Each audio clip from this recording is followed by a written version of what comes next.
And I talk to folks in the Christian community and others that think it's part of the spiritual realm. I'm not doubting anybody's beliefs or anything. I'm not trying to rain on that. I'm just reporting what I've been told multiple times, and this is something I've pulled together. So I believe there's something going on. How does this relate to UAP activities, Mr. Schellenberg, in oceanic environments? Are there any instances where the Navy or other maritime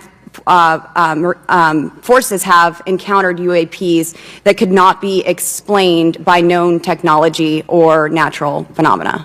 Yeah, the Immaculate Constellation covers both terrestrial and oceanic, and there's actually a number of cases described in the report that occur in the ocean. This week, Tennessee lawmaker Tim Burchett sharing about an account from an admiral describing an underwater UFO as large as a football field, moving at hundreds of miles per hour underwater. The truth is out there, and it might be right here in the cabinets and halls of the United States Department of Defense. A bipartisan group of lawmakers is now calling on the disclosure of all classified intelligence on unidentified aerial phenomena and whether they arrived from out of this world. They haven't been totally transparent with the information they do have. If it's not a UFO, then is it a weapon system? If you don't give people a clear answer, and sometimes the clearest answer you can give is, I don't know, some will be suspicious of that. You got notified by our 911 center there was concern of a sighting in Island Beach State Park. We responded. We met an officer, a certified New Jersey officer, not from our department, from another agency. And that officer did an excellent job. She documented. That's where you're getting the reports of 50 drones coming off the ocean. That's what she reported seeing. She was on duty at the time, and she reports that she saw 50 drones coming from the ocean to the mainland, transversing the airways over Island Beach State Park, going down towards Barnegat Light and coming to the seaside area. We have flight radar mapping capabilities, and we did not see anything on indicating it was a plane.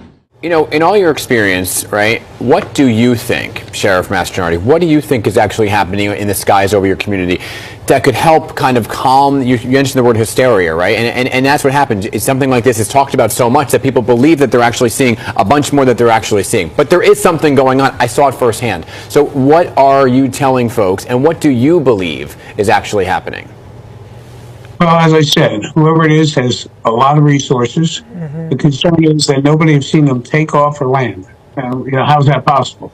We're a very populated state. It's not like you're in the middle of nowhere. So the fact of the matter, nobody has seen them either come or land is troublesome.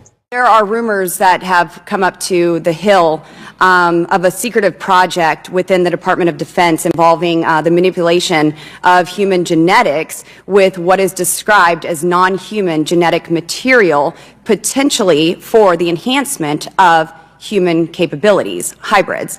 Are any of you familiar with that? Yes or no? No, ma'am. I am not, ma'am. I'm not. No, ma'am. And do you believe that there is a concerted effort by the Pentagon to keep Congress out of the loop regarding these UAP activities, specifically in our waters? Yes. I think it's about 5% of our ocean that's actually been studied in detail by man, and we've studied more of space than we had of our own oceans. And so are there any accounts of UAPs emerging from or submerging into our water which could indicate a base or presence beneath the ocean's surface? I don't know about a base, but, you know, as I mentioned, I had a different source entirely describe this pretty extraordinary footage that exists of orbs, of an orb coming out of the ocean and being met by another orb. Some would say that there's multiple hot spots where we see frequent activity. So in your investigations, have you come across any data or visual evidence like sonar readings or underwater footage of these UAPs? I have not beyond what's in the report. You've written about UAPs not only in the air but in underwater. Are there any specifics on what you've learned about the UAP activity in our oceans? Particularly, have you spoken with sources who have provided any evidence or eyewitness accounts of these UAPs interacting with our naval forces or being detected by our underwater surveillance systems?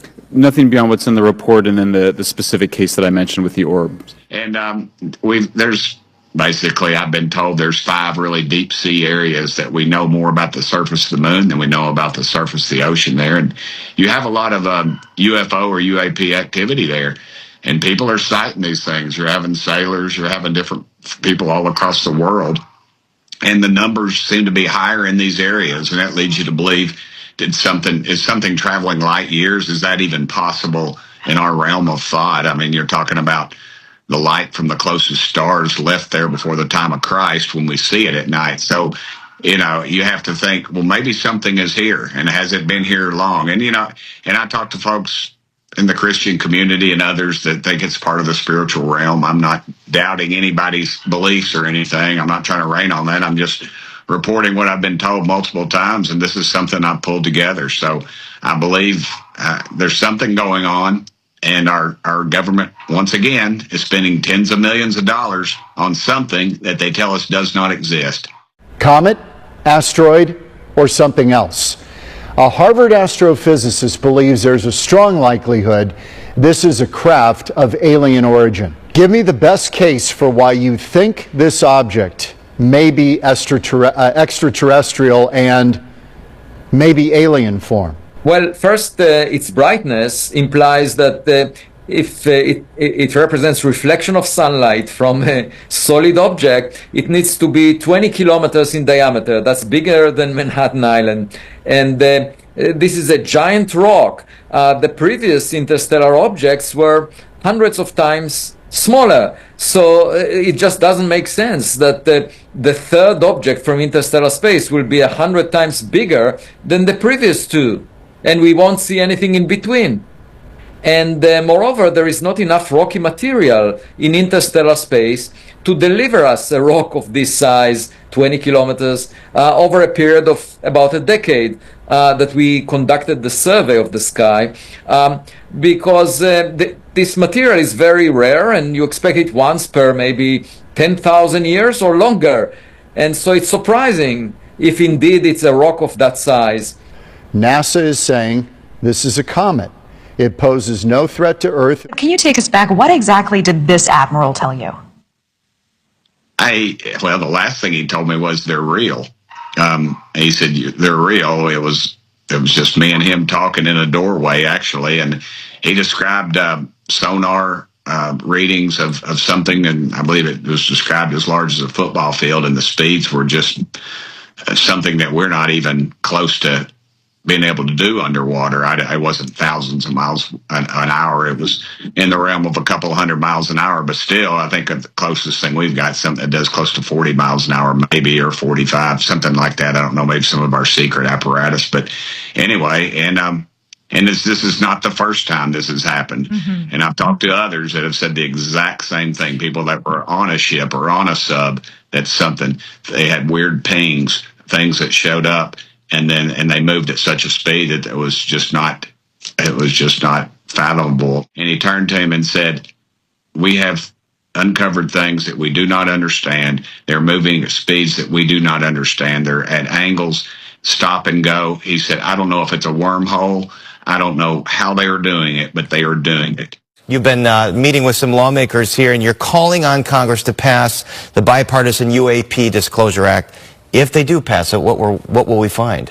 Well, what we're going to find out is that there is an element deep within the Defense Department and the operations director of the Central Intelligence Agency that has been committing perjury to Congress, lying, denying the fact that they have recovered a non-human origin extraterrestrial spacecraft and the bodies that they've now DNA tested and know to be non-human. You're saying, because you represent some whistleblowers, you're saying that they have disclosed to you that this evidence exists, these documents exist, that these phenomena have come indeed from out of this world with actual alien species. That they know they're non-human.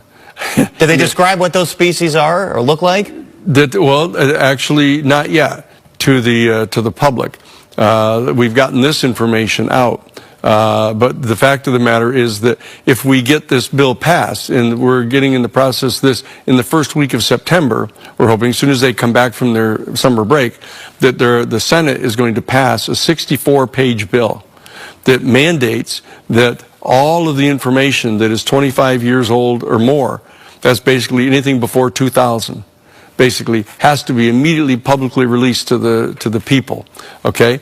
And anything else is going to be submitted to a 9-person panel to be appointed by the president. And that panel is not only to go through it and decide what else to release right away, but they're going to set up a 7-year program called the UAP Controlled Disclosure Campaign Plan, to release all of this information over the next 7-year period so that we can adjust our economic systems, our geopolitical structures, our domestic political structures to try to accommodate the fact that we now are aware of the fact that there's an extraterrestrial civilization surrounding us. So this law is set up to that if we do confirm this evidence that the American people, the world population will learn about this in a measured fashion.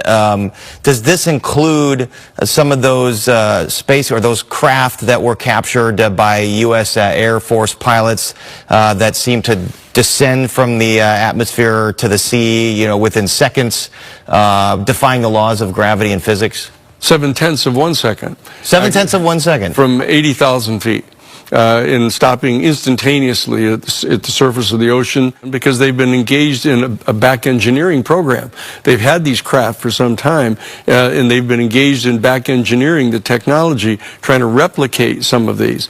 And so there appear to be some craft that have been back engineered and constructed and that are being flown by U.S. Air Force personnel in a deep secret program. But the reality is that there are a major number of other craft that are not ours. They're not Soviet or they're not Russian and they're not Chinese.